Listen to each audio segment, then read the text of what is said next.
Hello guys! Ayan, for today's video, gagawa kami ng biryani. Ayan guys, so sasabihin ko na lang po sa inyo kung ano yung mga nilagay ko dyan sa mga hinalo-halo ko dyan sa manok. Ayan siya, paprika. Ayan, biryani paste. Tapos yung tomato sauce natin. Ayan, tomato sauce natin, fresh po yan. Tapos, itong sa mga tatlong maliliit na to na garapon, ito ginger paste na fresh, tom, or garlic. Ayan, tapos biryani masala, tsaka garam masala. Ayan. So, ito nga pala yung kanin na binabad ko kanina pang umaga. Tapos, ito yung tomato paste na gagamitin natin. Kalahati lang po yan.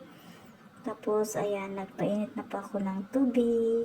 Ayan. So, yung kanina guys, yung sa garapon na tatlo na yung maliliit doon. Di ba? May 4 yun doon. Yung tatlo lang doon, yung kailangan natin. Yung ginger powder, onion powder, and garlic powder. Yung kulay pula doon, paprika po yun. Ayan. Kumulo na nga po yung ating pinainit na tubig pa. Ito yung pinaglagaan ko ng manok kanina. May mga seasoning yan dyan. Yung biryani, yung baharat biryani, yung lagay ko dyan. Tapos yung laurel. Ayan. 3 dahon lang yan ng laurel. Yung nilagay ko.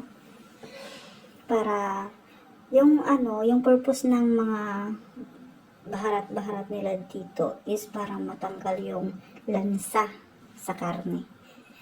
Ayan. So, nilagay ko na yung kanin. Hintayin na, ang bigas. Hintayin na lang natin ng maluto.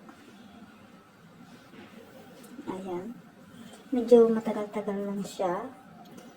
Kasi kailangan talaga lagain yung mga kanin, yung mga bigas nila dito. Ayan. Ganyan na siya guys. So, kunting hintay pa natin kasi medyo matigas pa yan siya. At saka yung paglilipatan natin sa kanya dito sa strainer na malaki. Tsaka 2 po yan kasi hindi dyan kasya. 4 na takal po kasi yung sinain ko. Ayan, pumunta tayo ng maliit. At saka ito na nga, nilipat ko na siya dyan una sa malaki. Tapos, yung isa doon sa maliit. Ayan na nga po siya. Ito yung sa maliit. Tapos, pinainit muna natin ulit yung kaldero. Tapos, tsaka natin siya lalagyan ng butter.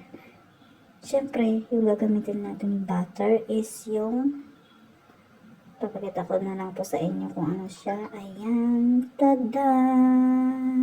Dalal, ayan. Ayan, 1 kutsara lang po siya. Wait lang, okay. Parang mahirap. Ayan, hintayin lang natin na matunaw. Yung mag-oil siya. Ayan. Ayan na guys. Tapos, yung iba niyan, ilalagay natin dun sa kanin. Tapos, ayan na yung natira dyan sa kaldero. Unang ilalagay natin sa kaldero. Actually guys, nilipat ko muna siya ng pwesto. Nilagyan ko ng sapin dyan sa ilalim ng kaldero. Para hindi siya masunog. Ayan. Lagyan muna natin ng kaunting kanin sa ilalim. Tsaka natin ilalagay yung minix natin na manok. Ayan. Guys, may nilagay pa pala ako dyan na carrots, patatas, onion, tsaka yung bell pepper. Ayan. Nakalimutan ko sabihin kanina. I-ano nyo lang siya, prituhin nyo lang. Yung carrots, prituhin. Yung patatas, prituhin din. Yung bell pepper, prituhin din. Yung onion, prituhin din siya. Tapos pagkatapos ko palang nilagay yung manok guys, pinrito ko siya. Nilagyan ko muna ng paprika, tsaka pinrito. Nang kaunti lang. Kunting prito lang natin. So ayan guys, balik na tayo dito. Nilagay ko na lahat dyan ng manok. Isa-isa. Kailangan maayos yung pagkalagay natin. Ayan. Tsaka natin pinuhos lahat-lahat na. Tapos tsaka natin ilalagay ang natirang kanin kanina. Tsaka yung sa isang malaking strainer pa. Ayan na sa guys, lalagay na natin doon sa may kaldero. Oh, ayan na siya guys. So, kailangan na natin pantayin siya. Kailangan matakpan natin yung manok sa gitna. Ayan. Dapat pantay yung kanin natin guys. Tsaka natin lalagyan ng saffron. Ayan. Para may kunting kulay yung kanin natin. Ayan. Pampakulay yan guys. Tsaka mabango din yan siya. Pero iwan ko lang sa iba kung nababanguhan pa ng saffron. Basta ako, nababanguhan ako sa saffron na yan. Tsaka maganda yung ano niya. Masarap yung lasa niya. Tsaka guys, nilagyan na natin ng cardamom powder dyan sa ibabaw. Ayan. Para mas lalong bumango siya. Ayan. So, takpan na natin.